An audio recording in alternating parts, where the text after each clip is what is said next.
Hola, ¿qué tal? Esto es Tus Derechos, una iniciativa del Tribunal Constitucional que junto a TV Perú buscan precisamente eso, acercarle sus derechos porque es información que usted necesita conocer y además necesita también poder manejar. Por ejemplo, si se encuentra involucrado en algún proceso judicial, saber que este mismo cuenta también con un plazo razonable para tomar alguna decisión respecto del mismo proceso. Y si es que eso no se cumple, pues se está afectando esto que les comento, el plazo razonable. Hoy hablamos de eso en Tus Derechos. Soy Rocío Aliaga. Bienvenidos.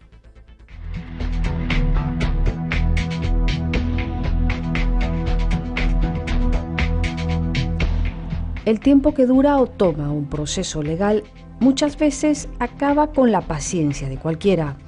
Hay casos que, debiendo tener solución o respuesta en un tiempo más que prudencial, acaban dilatándose por una serie de complicaciones, desde la misma carga procesal en el sistema hasta la complejidad de los casos, por meses y hasta años. Lo cierto es que el tiempo de espera tiene un límite, y ese es el plazo razonable. Este plazo razonable, que encuentra explicación, de hecho literal en su mismo nombre, está protegido y considerado en el sistema judicial internacional. El derecho al plazo razonable se encuentra regulado en el marco de la Declaración Universal de los Derechos Humanos y demás convenciones y acuerdos de justicia, por lo que en consecuencia es obligación de los Estados adheridos su reconocimiento y no vulneración como garantía del proceso y del debido proceso. Sin embargo, algunas miradas, como la de la Corte Interamericana de Derechos Humanos, considera que no siempre es posible para las autoridades judiciales cumplir con los plazos legalmente establecidos y que, por tanto, ciertos retrasos justificados pueden ser válidos para la solución del mismo caso. Ahora bien, lo que resulta improcedente e incompatible con las previsiones del plazo razonable es que se produzcan dilaciones indebidas o arbitrarias, por lo que debe analizarse en cada caso concreto si hay un motivo que justifique la prolongación o si por el contrario se trata de un retraso indebido o arbitrario. En ese sentido, por ejemplo, la Corte Interamericana de Derechos Humanos ha desarrollado en su jurisprudencia los elementos que se deben tener en cuenta a la hora de considerar la razonabilidad del plazo de un proceso. De tal forma se identifica entonces los siguientes criterios de análisis: la complejidad del asunto, la actividad procesal del interesado y la conducta de las autoridades judiciales. En la jurisprudencia constitucional del Perú, el derecho al plazo razonable ha sido desarrollado como comprendido en el debido proceso, jurisprudencia que gana contenido con el caso que veremos hoy, el de un ciudadano que llega hasta el Tribunal Constitucional alegando la vulneración de sus derechos a ser juzgado dentro de un plazo razonable, proceso en el cual el tribunal le da la razón.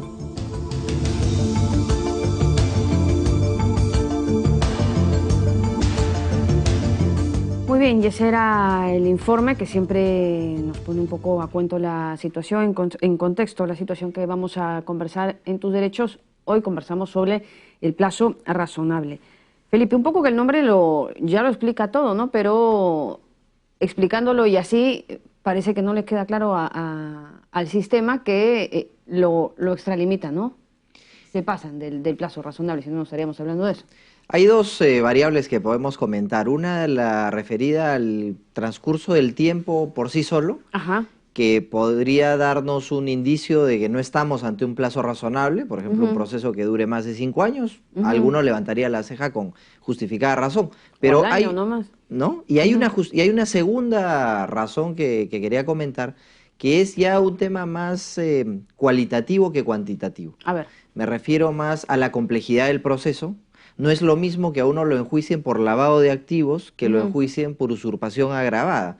Hay delitos muy complicados. El de lavado de activos implica una gran capacidad de investigación por parte de la policía, el Ministerio Público, etcétera. Entonces es presumible que ese proceso va a durar más. Pero hay un segundo tema, que es la actitud probablemente obstruccionista de la persona que esté siendo sujeto de investigación. No es lo mismo un tipo que busca impugnar todas las resoluciones de manera maliciosa, que busca trabar, que busca esas fisuras que tiene el sistema, a alguien que se desarrolla de manera leal con el proceso. Entonces, claro, puede demorar mucho el proceso, pero a raíz de esta actitud obstruccionista de la persona que se afecta. Y finalmente el juez.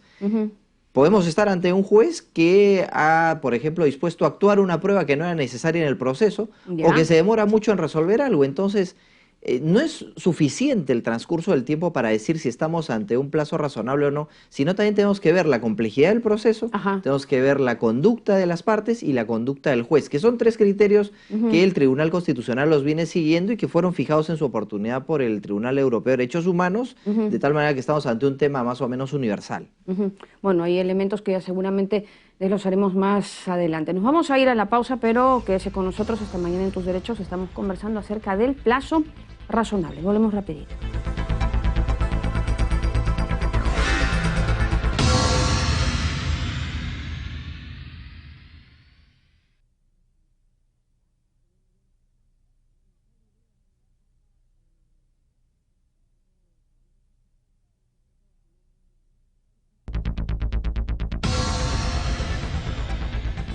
Estamos ya de regreso esta mañana comentando acerca del plazo razonable, para tener mayores alcances, para tener mejor idea de lo que se habla cuando hablamos de plazo razonable, aunque un poco su nombre mismo lo dice. Nos acompaña ahora el doctor Arsenio Ore, miembro fundador del Instituto de Ciencias Procesal Penal. Doctor Ore, buenos días. Muchas gracias. Bienvenido a Tus Derechos. Bueno, usted además también es profesor, así que viene muy a cuento su presencia para que nos explique, así en términos muy sencillos, qué se entiende por plazo razonable en términos jurídicos. A ver. Muy agradecido por la invitación. El plazo razonable dentro del proceso penal es el derecho de todo ciudadano que es emplazado por la justicia penal para que su situación jurídica se resuelva dentro de un plazo prudente, en el marco de la eficiencia tanto para el Estado, cuanto para el imputado, cuanto para el agraviado.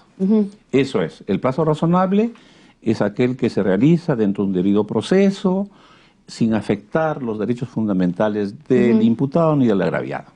Naturalmente que esta es una categoría procesal, constitucional, pero evidentemente responde a una secuencia muy sencilla que cualquier ciudadano lo puede entender. Nuestra relación con el Estado implica que el Estado escoge qué conductas son delictuosas y en qué condiciones debe una persona ser sometida a un proceso penal. Vale decir que el Estado tiene la potestad de determinar qué delitos son susceptibles de ser atribuidos a un ciudadano. Por tanto, también tiene una obligación el Estado de ser eficiente, de resolver el caso en un plazo razonable, generar los presupuestos materiales y humanos para que ello se resuelva dentro de un plazo razonable.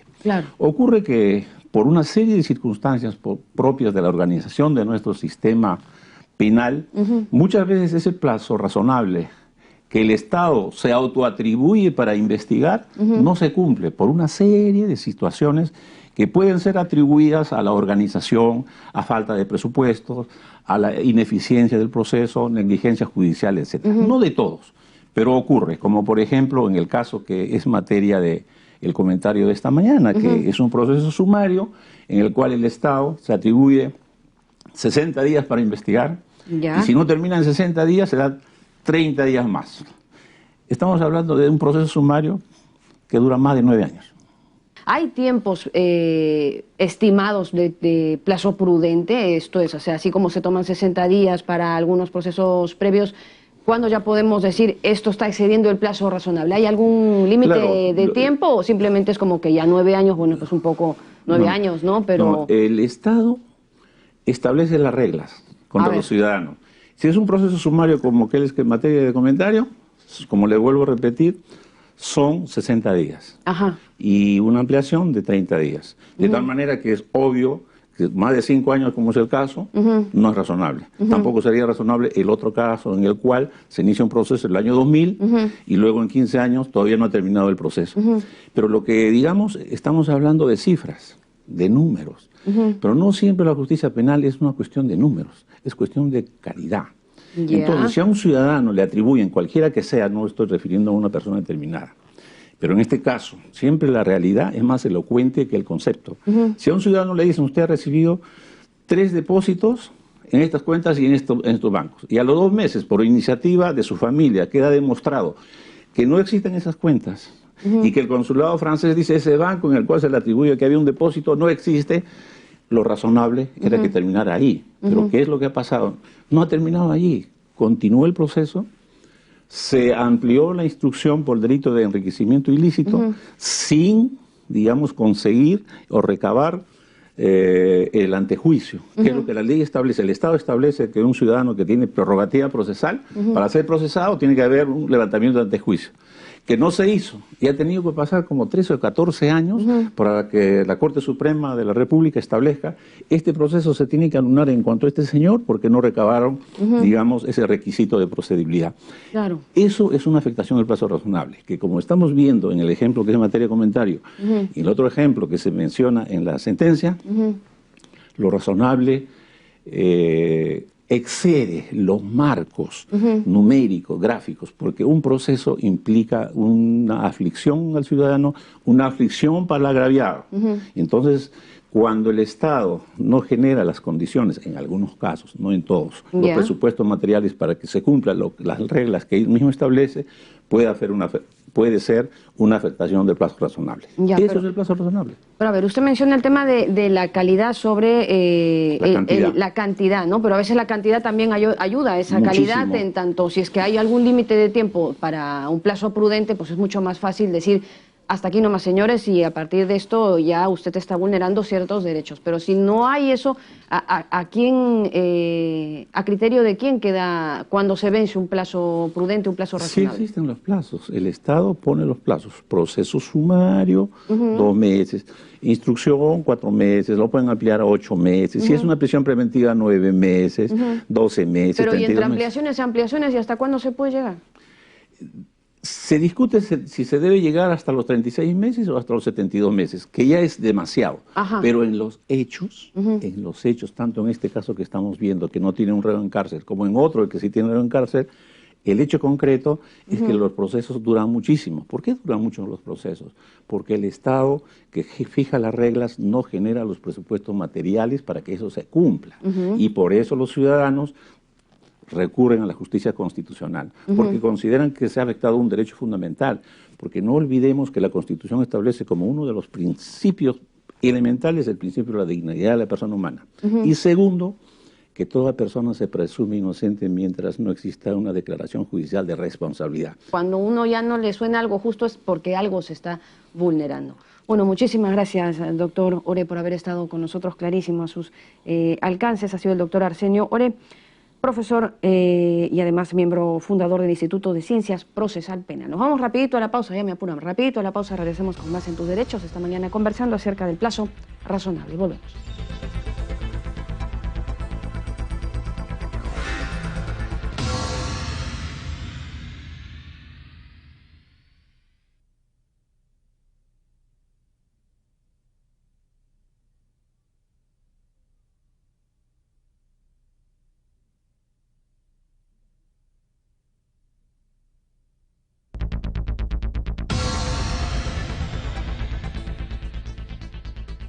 Seguimos con el programa Tus Derechos y tenemos ahora la grata presencia del doctor Renzo Cavani. Él es profesor de la Maestría de Derecho Procesal de la Pontificia Universidad Católica del Perú y también es profesor de la Universidad San Ignacio de Loyola. Bienvenido, doctor Cavani, muchas gracias por acompañarnos. Gracias por la invitación. Qué ocurrencia. Bueno, estamos ante una doctrina jurisprudencial vinculante que el Tribunal Constitucional ha establecido sobre el plazo razonable mediante una sentencia y quisiéramos ir conociendo cuáles son los pormenores de este pronunciamiento del Tribunal Constitucional y para ello contamos precisamente con la presencia del doctor Cavani. Más o menos, ¿cómo podríamos definir los cambios que ha dado el Tribunal Constitucional sobre el plazo razonable? Sí, bueno, me parece que la jurisprudencia del TC respecto de este tema ha sido bastante sólida al respecto, no ha tenido idas y vueltas como sí ha tenido otros temas, ¿no? En ese caso, esta doctrina jurisprudencial vinculante busca dar unas precisiones adicionales a lo que era el leading case ¿no? En este caso, que era el caso de Salazar Monroe, en el 2009, y que se expidió en el 2010, si no me equivoco. Entonces, me parece que los principales cambios es una precisión respecto de cuándo es de que sería el término inicial para el cómputo del proceso y para que después se determine si hay una violación de este derecho o no, según los criterios de la sentencia. Y, en todo caso, cuál sería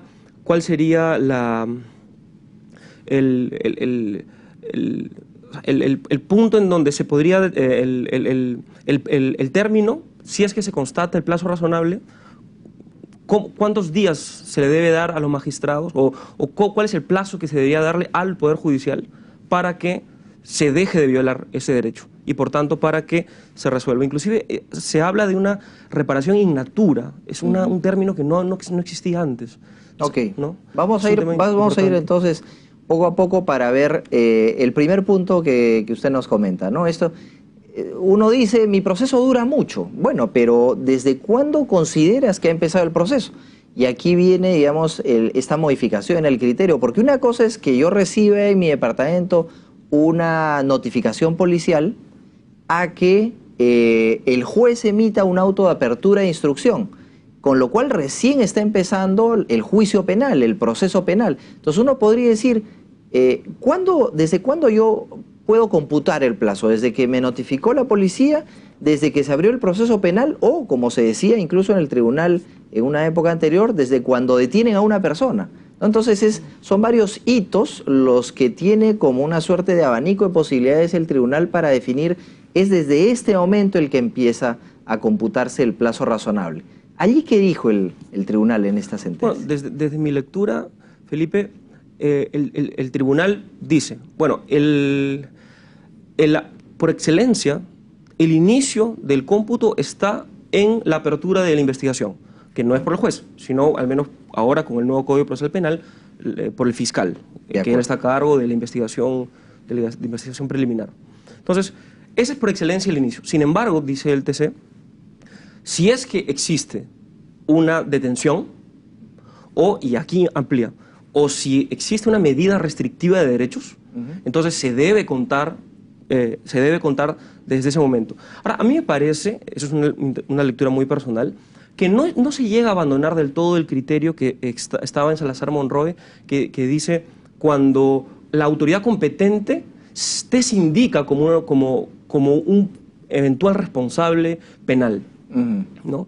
Un poco que desde que el Estado toma noticia, o mejor diré al revés, desde que la persona toma noticia de que el Estado está persiguiendo la comisión de un supuesto ilícito, es ese el momento en el cual comienza a correr el cómputo razonable, ¿no? El plazo razonable, perdón.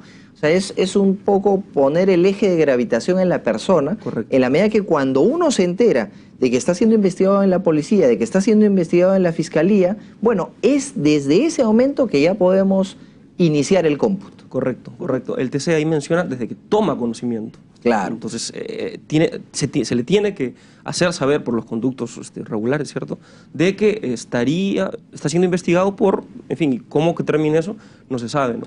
Pero la gran pregunta es, ¿y cuándo acaba? Es decir, ¿cuándo podemos decir que el proceso acaba y podemos decir que sí hubo razonabilidad en el tiempo de duración del mismo? Sí, ahí el TC es muy claro al respecto. Es lo que técnicamente se llamaría una decisión sobre el mérito. O sea, en derecho penal se suele hablar de aquella decisión que resuelve sobre la situación jurídica del procesado. O sea, condenado o absuelto.